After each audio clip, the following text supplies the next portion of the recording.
ഞങ്ങളുടെ കഴിഞ്ഞ പ്രാവശ്യം സ്ഥാനാർത്ഥിയായ വി പ്രകാശിന്റെ വീടുമായി കേന്ദ്രീകരിച്ചുകൊണ്ട് മാധ്യമങ്ങൾ LDF ചേർന്ന് എന്തെല്ലാം കോലാഹലങ്ങളാണ് ഉണ്ടാക്കിയത്. പാണക്കാട് തങ്ങൾ ഹജ്ജിന് പോയതിനെ സംബന്ധിച്ച് പോലും എന്തെല്ലാം തരത്തിലുള്ള വിമർശനവും എന്തെല്ലാം തരത്തിലുള്ള രാഷ്ട്രീയ ആക്ഷേപങ്ങളുമാണ് പറഞ്ഞ് നടത്തിയത്.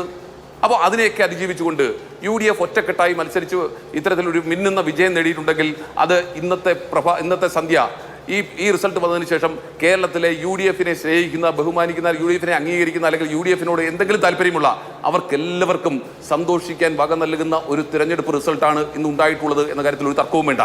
ഇപ്പോൾ പല തെരഞ്ഞെടുപ്പുകളെ കുറിച്ചും പറഞ്ഞല്ലോ. ഇവിടെ തൃക്കാക്കരയിൽ തെരഞ്ഞെടുപ്പ് നടന്നു, പുതുപ്പള്ളിയിൽ തെരഞ്ഞെടുപ്പ് നടന്നു, പാലക്കാട് തെരഞ്ഞെടുപ്പ് നടന്നു. അപ്പോൾ അവിടെയൊക്കെ എന്താ പറഞ്ഞത്, സിറ്റിംഗ് അതാത് പാർട്ടികൾ നിലനിർത്തി, അതിനപ്പുറത്തേക്കൊന്നും സംഭവിച്ചിട്ടില്ല എന്നുള്ളതായിരുന്നല്ലോ ഇടതുപക്ഷത്തിൻ്റെ ഏറ്റവും വലിയ അവകാശവാദം. ഇപ്പോൾ ഇടതുപക്ഷത്തിൻ്റെ കൈവശം ഉണ്ടായിരുന്ന ഒരു സീറ്റ് ഞങ്ങൾ പിടിച്ചെടുത്തപ്പോൾ എന്തേ അവരതിനെക്കുറിച്ച് പറയുന്നില്ല? ഇതൊന്നും എന്താ പറഞ്ഞ വാചകം ഞാൻ അതുപോലെ പറയാം. താൽക്കാലിക തെരഞ്ഞെടുപ്പ് ഫലത്തെ വിലയിരുത്തിക്കൊണ്ട് നമ്മൾ സംസ്ഥാനത്തിൻ്റെ പൊതുരാഷ്ട്രീയത്തെക്കുറിച്ച് വിലയിരുത്തേണ്ടതില്ല എന്നാണ് ഇടതുപക്ഷത്തിൻ്റെ പ്രതിനിധി പറഞ്ഞത്. നോക്കൂ, 2019 ശ്രീ രാഹുൽ ഗാന്ധിക്ക് കിട്ടിയ വോട്ട് 2021 നടന്ന അസംബ്ലി തെരഞ്ഞെടുപ്പിൽ ഞങ്ങൾ പരാജയപ്പെട്ടില്ലേ? അപ്പോൾ 2021 പരാജയപ്പെടുമ്പോഴും 2024 വീണ്ടും അദ്ദേഹത്തിന് വലിയ ഭൂരിപക്ഷം ലഭിച്ചില്ലേ? ഉപതെരഞ്ഞെടുപ്പിൽ ലഭിച്ചില്ലേ? അപ്പോൾ പാർലമെന്റിലേക്ക് നടക്കുന്നതും അസംബ്ലിയിലേക്ക് നടക്കുന്നതും വ്യത്യസ്തമായ സാഹചര്യത്തിലുള്ള തെരഞ്ഞെടുപ്പാണെന്ന് നമുക്ക് നന്നായിട്ടറിയാം. അതുകൊണ്ട് തന്നെ ഈ തെരഞ്ഞെടുപ്പിനെ സംബന്ധിച്ച് ഞങ്ങൾക്ക് ഏറെ പ്രതീക്ഷ നൽകുന്ന ഒരു തിരഞ്ഞെടുപ്പ് റിസൾട്ടാണ് ഇതെന്ന കാര്യത്തിൽ ഒരു തർക്കവും വേണ്ട. ഇനി താങ്കൾ പറഞ്ഞു, ഇവിടെ നമുക്കറിയാം ഈ കോൺസ്റ്റിറ്റ്യുവൻസിയെ സംബന്ധിച്ച് 2011 ഡീലിമിറ്റേഷൻ വന്നതിന് ശേഷം നടന്ന തെരഞ്ഞെടുപ്പ് മുതൽ 2011 അസംബ്ലി തെരഞ്ഞെടുപ്പും 2016 അസംബ്ലി തെരഞ്ഞെടുപ്പും 2021 അസംബ്ലി തെരഞ്ഞെടുപ്പും ഈ 3 തെരഞ്ഞെടുപ്പിലും വന്നിട്ടുള്ള ഏറ്റവും വലിയ ഭൂരിപക്ഷം ഞങ്ങളെ സംബന്ധിച്ച് ഞങ്ങൾക്ക് കിട്ടിയിട്ടുള്ളത് 6000-നും 7000-നും ഇടയ്ക്കാണ് ശ്രീ ആര്യാടൻ മുഹമ്മദിന് 2011 ലഭിച്ചത്. എന്നാൽ 2016-ലും 2021-ലും LDFൻ്റെ സ്ഥാനാർത്ഥി ജയിച്ചു. LDFൻ്റെ സ്ഥാനാർത്ഥി ജയിക്കുമ്പോൾ നമ്മൾ മനസ്സിലാക്കേണ്ടത് 2016-ൽ അദ്ദേഹത്തിന് ആര്യാടൻ മുഹമ്മദ് ജയിക്കുമ്പോഴും LDFന് അവിടെ 44.5% വോട്ടുണ്ട്. ആര്യാടൻ മുഹമ്മദ് ജയിക്കുന്ന സമയത്ത് 2011-ൽ LDFന് 44.5% വോട്ട് അവിടെ ഉണ്ട്. 2016 തെരഞ്ഞെടുപ്പിൽ PV അൻവർ അവിടെ LDFൻ്റെ സ്വതന്ത്ര സ്ഥാനാർത്ഥിയായി ജയിക്കുമ്പോൾ അവർക്ക് 47% വോട്ടാണ് ലഭിച്ചത്, 47.91. 2021-ൽ അത് 46.9 ആ സ്ഥാനത്ത് നിന്ന് ഏറ്റവും കുറഞ്ഞത്, ഞാൻ പറഞ്ഞത് ഡീലിമിറ്റേഷന് ശേഷം CPMന് ഇടതുപക്ഷത്തിന് ലഭിച്ചിട്ടുള്ള ഏറ്റവും കുറഞ്ഞ വോട്ട് ഷെയർ എന്ന് പറയുന്നത് 44.5%. അവിടെ നിന്ന് ഇപ്പോൾ 2025 ഉപതെരഞ്ഞെടുപ്പിൽ അവർ 38.16% കൂപ്പുകുത്തിയെങ്കിൽ 38.16% കഴിഞ്ഞ തെരഞ്ഞെടുപ്പിനെ അപേക്ഷിച്ച് 9% വോട്ട് ഷെയർ കുറഞ്ഞിട്ടുണ്ടെങ്കിൽ അത് ഇടതുപക്ഷത്തെ സംബന്ധിച്ചൊരു സെറ്റ് ബാക്ക് അല്ലേ? സ്വാഭാവികമായും ആണ് എന്ന് വിശ്വസിക്കുന്നവരാണ് രാഷ്ട്രീയം വിലയിരുത്തുന്ന ഓരോരുത്തരും. ഞങ്ങളെ സംബന്ധിച്ച് ഞങ്ങൾക്ക് വലിയ നഷ്ടമുണ്ടായിട്ടില്ല. സ്വാഭാവികമായി ഒരു മൂന്നാമത്തെ ശക്തി എന്ന നിലയിൽ ശ്രീ PV അൻവറോടൊന്ന് മത്സരിക്കുമ്പോൾ അദ്ദേഹം ഏകദേശം 20,000 വോട്ട് പിടിക്കുമ്പോൾ 11%-ലധികം വോട്ട് അദ്ദേഹം പിടിക്കുമ്പോൾ ഞങ്ങൾക്ക് കഴിഞ്ഞ പ്രാവശ്യം ഉണ്ടായിരുന്ന വോട്ട് ഷെയറിൽ നിന്ന് ഞങ്ങൾക്ക് വലിയ വ്യത്യാസം ഉണ്ടായിട്ടില്ല എന്നുള്ളതാണ് യാഥാർത്ഥ്യം. ഞങ്ങൾക്ക് 770 വോട്ടിൻ്റെ കുറവാണ് ഉണ്ടായിട്ടുള്ളത്. 1% താഴെയാണ് ഞങ്ങളുടെ വ്യത്യാസം. 0.8% BJPക്ക് കൊണ്ട് 0.01% കുറവ്. അപ്പോൾ ഇടതുപക്ഷത്തിന് 9% കുറവാണ് അവിടെ വന്നിട്ടുള്ളത്.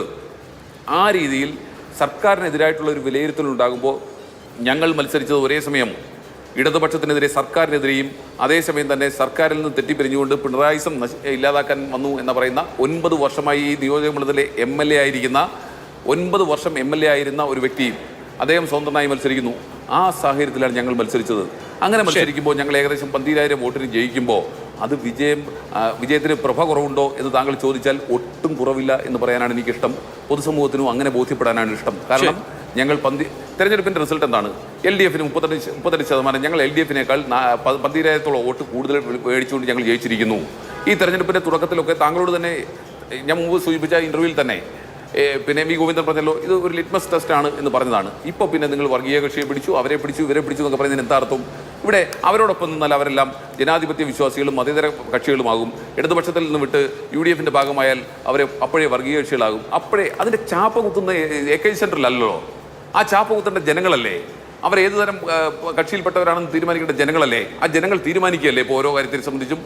ആ ജനങ്ങളുടെ വിധിയെഴുത്ത് മനസ്സിലായിട്ടും നോക്കൂ, ആരായിരുന്നു സ്ഥാനാർത്ഥി? CPMൻ്റെ സംസ്ഥാന സെക്രട്ടേറിയറ്റ് മെമ്പർ, സംസ്ഥാന സെക്രട്ടേറിയറ്റിലെ ഏറ്റവും ചെറുപ്പക്കാരിലൊരാൾ അല്ലേ? അപ്പോൾ അത്രയും CPM നേരിട്ട് CPMൻ്റെ സംസ്ഥാന സെക്രട്ടേറിയറ്റ് മെമ്പറെ പോലും മത്സരിപ്പിച്ചിട്ടും ഇവിടെ പരാജയപ്പെടുന്നെങ്കിൽ സ്വരാജ് കണ്ടോ ഞങ്ങളുടെ സ്ഥാനാർത്ഥി.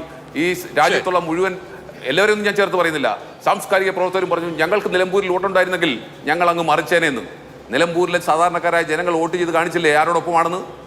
അപ്പോഴെങ്കിലും ഈ പറയുന്ന ഇടതുപക്ഷത്തിന്റെ കുഴലൂത്തുകാരായി നിൽക്കുന്ന ഈ സാംസ്കാരിക നായകന്മാർ, ഞാൻ അത്രയും മാത്രമേ പറയുന്നുള്ളൂ, അവരെ സംബന്ധിച്ച് ഉളുപ്പുണ്ടോ എന്ന് ചോദിക്കാൻ ചോദിച്ചിട്ട് കാര്യമില്ല, കാരണം അവർക്കതില്ല. അപ്പോൾ അത്തരത്തിൽ ഏതൊക്കെ രീതിയിൽ ഈ തെരഞ്ഞെടുപ്പിനെ അട്ടിമറിക്കാൻ ശ്രമിക്കാമോ അതെല്ലാം ശ്രമിച്ചില്ലേ?